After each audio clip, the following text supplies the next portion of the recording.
What is the effect on the interference fringes in a Young's double slit experiment due to each of the following operations? The screen is moved away from the plane of slits.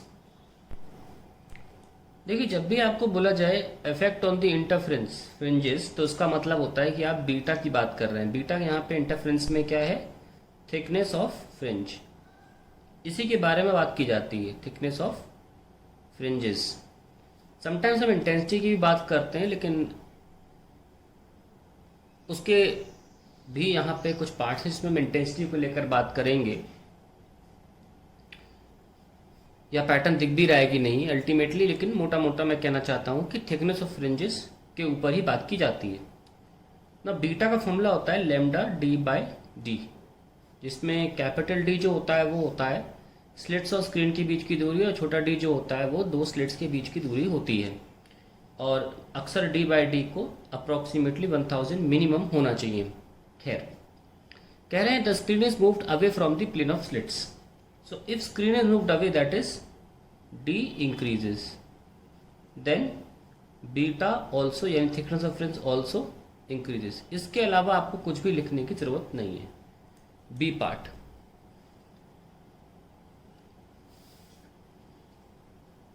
The source is replaced by another source of shorter wavelength.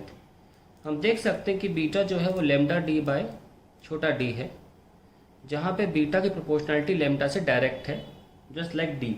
सो अगर हम small wavelength लेंगे तो beta भी कम हो जाएगा. So beta will decrease, that is thickness of fringe will decrease. Let's talk about the third part. The separation between the two slits is increased, यानी कि छोटे डी को हमने बढ़ा दिया है. अब बीटा का छोटे डी से रिलेशन जो है वो इनवर्सली प्रोपोर्शनल है. That means if D is increased beta will decrease. So these are the three parts जो आसान थे, इन तीनों पैरामीटर से बेस्ड थे. क्वेश्चन एनसीईआरटी का है. अब बारी आती है चौथे पार्ट की, जिसको हम अलग पेज पे करेंगे क्योंकि अब थोड़ी सी चीजें कॉम्प्लेक्स हो जाएंगी. The source slit is moved closer to the double slit plane. देखिए सेटअप देखते हैं. ये हमारी स्लिट S1 और ये स्लिट S2 है, और ये हमारा जो है वो स्क्रीन है.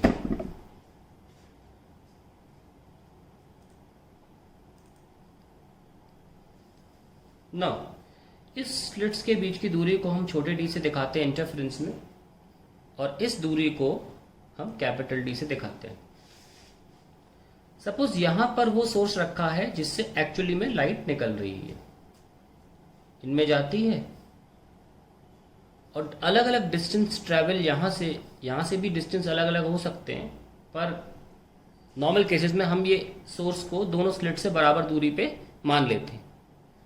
Different distance traveled by the lights from these slits will result in different intensities at the screen. खैर,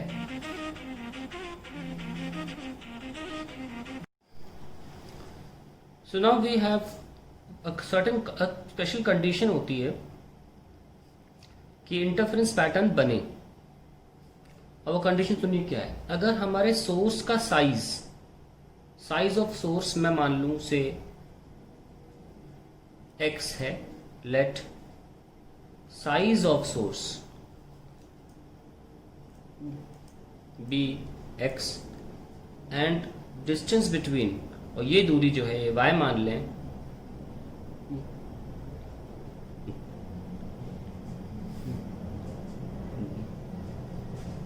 सोर्स एंड स्लिट्स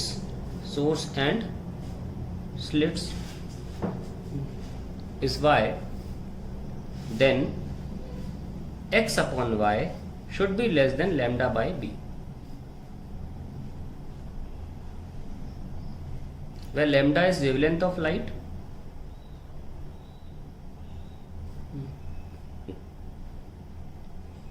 और d is the separation between the slits.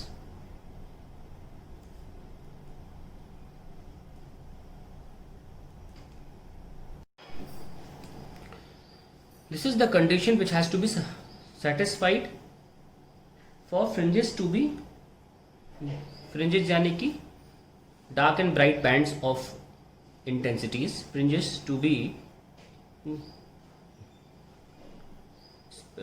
well spaced. So question क्या है? Question है कि अगर ये पास आने लग जाए, यानी कि बोला गया है क्वेश्चन में द डी पार्ट में, इफ द सोर्स स्लिट, देख लेते हैं क्वेश्चन क्या है.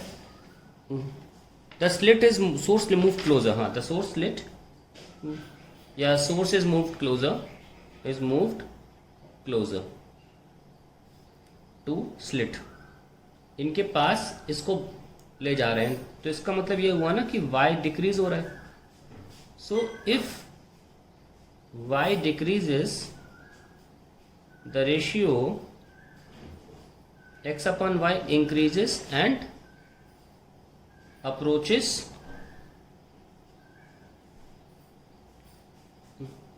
lambda by d. तो अगर ये बढ़ेगा, ये घटेगा, तो ये रेशियो बढ़ेगा और lambda by d की तरफ जाने लगेगा. कंडीशन क्या है कि इसको कम होना चाहिए इससे. ठीक है. which will result in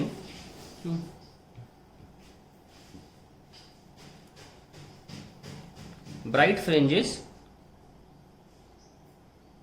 moving closer to each other, moving closer. And when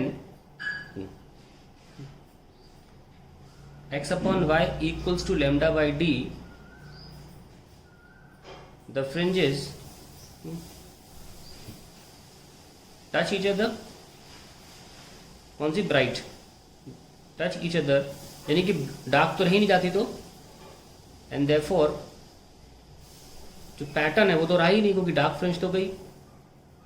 dark, therefore interference pattern